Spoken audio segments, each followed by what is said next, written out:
Hey, welcome back to Gospel Alphabet, and we are on the letter V. V, you can't get to V and not look at vision, can you? V is for vision. And in Proverbs 29:18, probably the most famous scripture about vision, it says, "Where there is no vision, the people perish.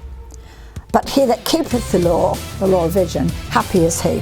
Vision, a vision can be exactly that. You can be, that time between waking and sleeping when you're conscious but you don't care. That's kind of an ecstatic state. Very often that's the place that God will give you visions. He'll give you instructions. It's a divine communication. Sometimes, of course, dreams are just because you had too much cheese before you went to bed. But divinely communicated, a vision is something divinely communicated.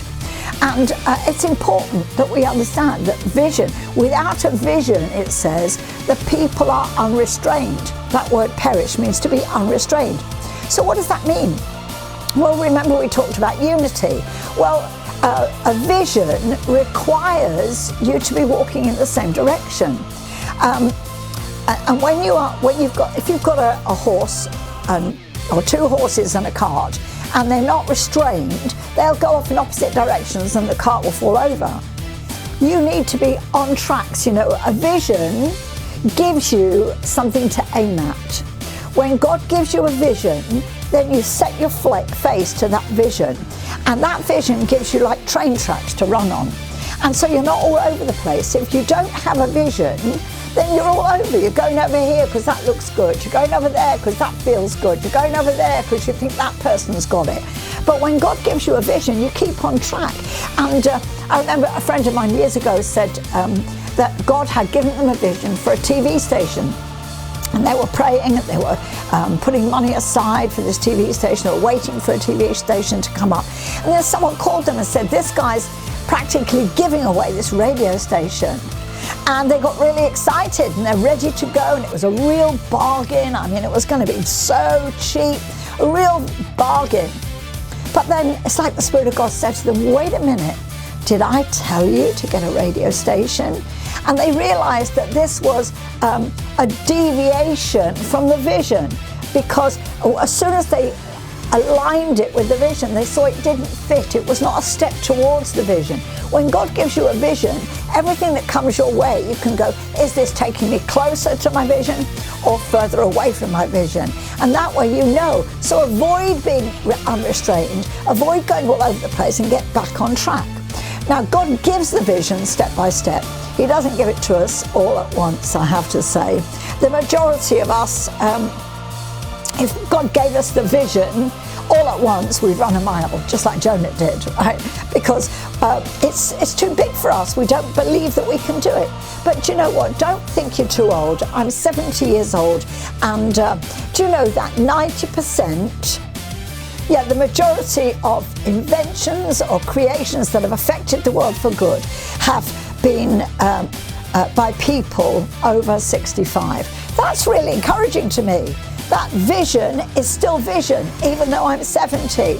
So, you know what? The devil can't stop the vision. And if he can't stop the vision, he'll try to hurry you up. So don't be hurried. Rest. Be at peace. Now, if God's given the vision, he'll also give the provision. He'll give you provision for the vision in his time. It's in his timing. See, good is not necessarily God. There can be red herrings, like I said, the radio station. So Habakkuk said this. Habakkuk 2:2 says, "And the Lord answered me and said, Write the vision and make it plain upon tables, that he may run that readeth it." Write it down, because sometimes you'll get a bit of a vision, but you'll get the beginnings of a vision, but then you'll kind of lose it on the way because red herrings come. You need to write down the vision God's given you, because that's the way that you keep on track. And whatever comes at you, whatever comes your way, if it doesn't line up with the vision, don't go there. Don't go there. The vision is for the appointed time. That's another scripture.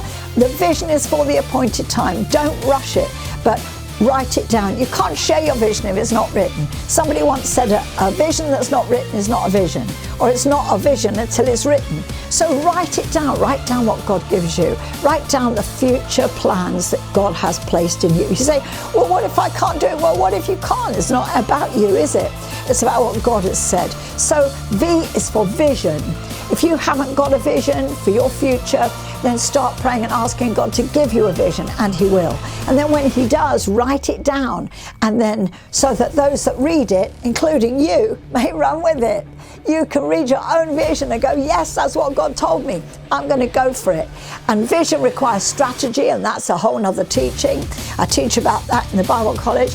But a vision becomes clearer as you write it, you pray into it, and you wait for God to show you. It becomes a clearer picture of where God's taking you. So that's vision. Tomorrow I'll come back and we're on W.